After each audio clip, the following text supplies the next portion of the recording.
Right, so we're diving deep today into Rich Dad, Poor Dad by Robert Kiyosaki. And this book is kind of like a financial wake-up call, you know?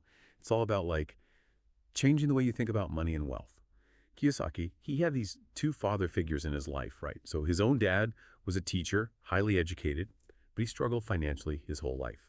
Then there was his best friend's dad who dropped out of high school, but ended up becoming a really successful entrepreneur. And so Kiyosaki saw these two like totally different approaches to money, and he was like, wait a minute, there's got to be more to this whole money thing than just good grades and a secure job. Mm. And that's how he really started his journey to becoming financially literate. One of the first things that Kiyosaki tackles in the book is this idea of the rat race. The feeling of working, getting your paycheck, and then paying bills, and then just doing it all over again every single month. It's like running on a treadmill. You're working so hard, but you never really get anywhere. And he says that a lot of us get trapped in this rat race because of how we view certain things, like our houses, for example. Most people think of their house as their biggest asset, right? It's their pride and joy. But Kiyosaki says, hold on a second. In many cases, your house is actually a liability. It's not an asset. He's like, wait, what? How can that be? Well, he explains that it's because your house is taking money out of your pocket every single month. You got your mortgage payments, property tax repairs, all that stuff. It's not making you money. It's costing you money. And this brings us to one of the most important lessons in the book, understanding the difference between assets and liabilities. An asset puts money in your pocket. Things like rental properties, stocks that pay dividends, a business that generates income. Liabilities, on the other hand, they take money out of your pocket, like your mortgage, your car loans, credit card debt. They're basically sucking the money right out of your bank account. Now, here's the interesting part.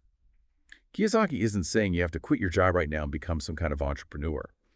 He actually encourages you to keep your job. But while you're working, start building assets on the side. In the book, he talks about this time when he bought a small condo. He fixed it up a bit and rented it out. And that rental income, that was his first step towards financial freedom.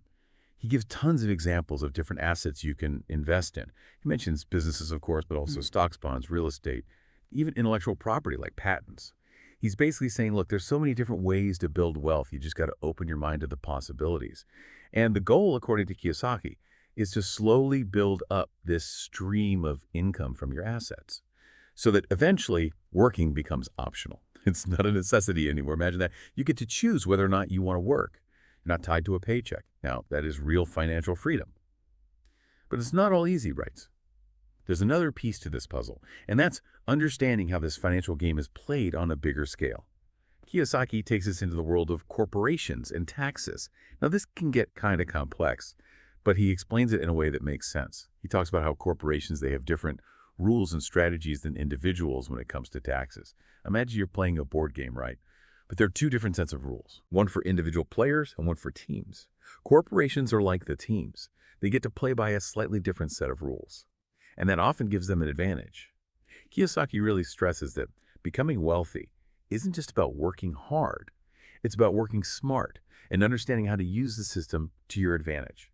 He even talks about how you can invent money. Now, before you think he's talking about doing something illegal, let me clarify. He's not saying go print money in your basement.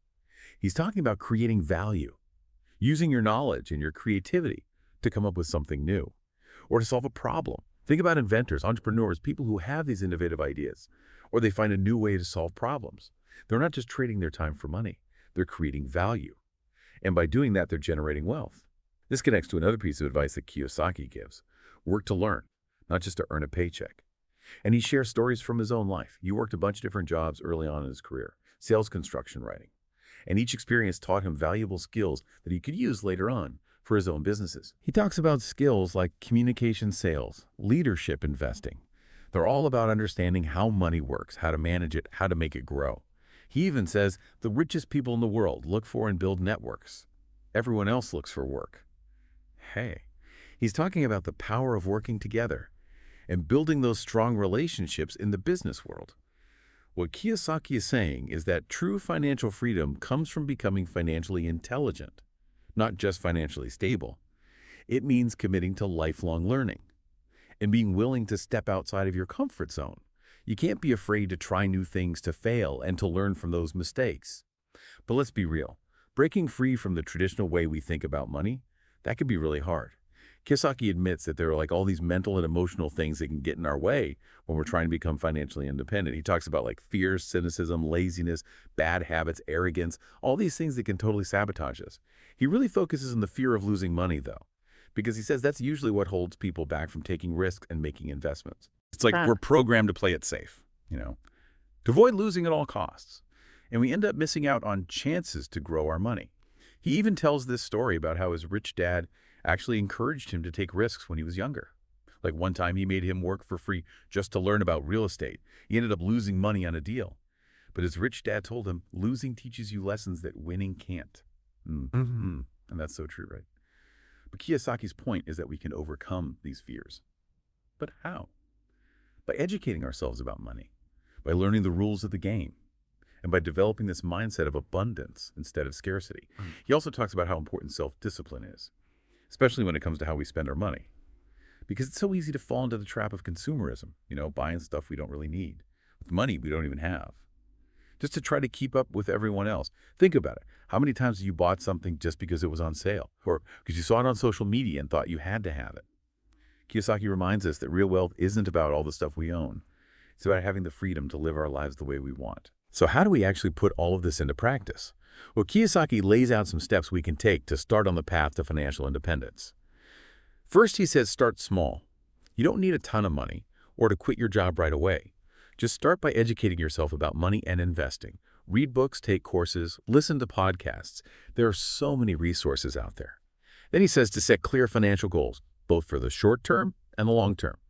Think about where you want to be financially in 5 years and 10 years. Having that clear vision will help keep you motivated.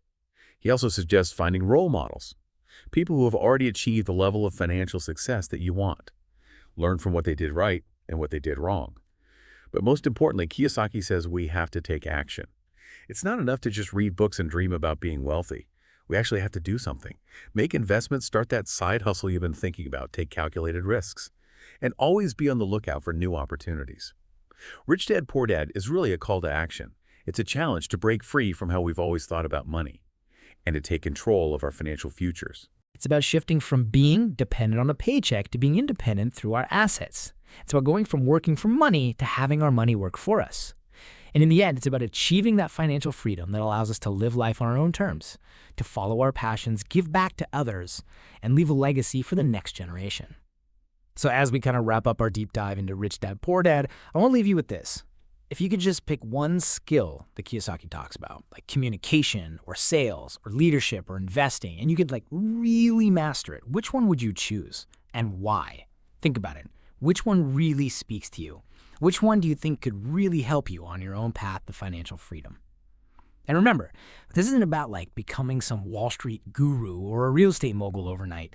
It's all about those small steps you take, that consistent progress, and never stop learning because Rich Dad, Poor Dad. It's not really just a book about money. It's a book about your mindset. It's about taking control of your life and building a future where you're not stuck working for a paycheck, but you're free to follow your passions. And do what you love. So go out there, start building those assets. Keep learning about money and investing. And don't be afraid to think differently. The path to financial freedom, it might not always be easy, but it's definitely a journey worth taking. Thanks for joining me on this deep dive. Until next time, keep learning, keep growing, and keep pushing those boundaries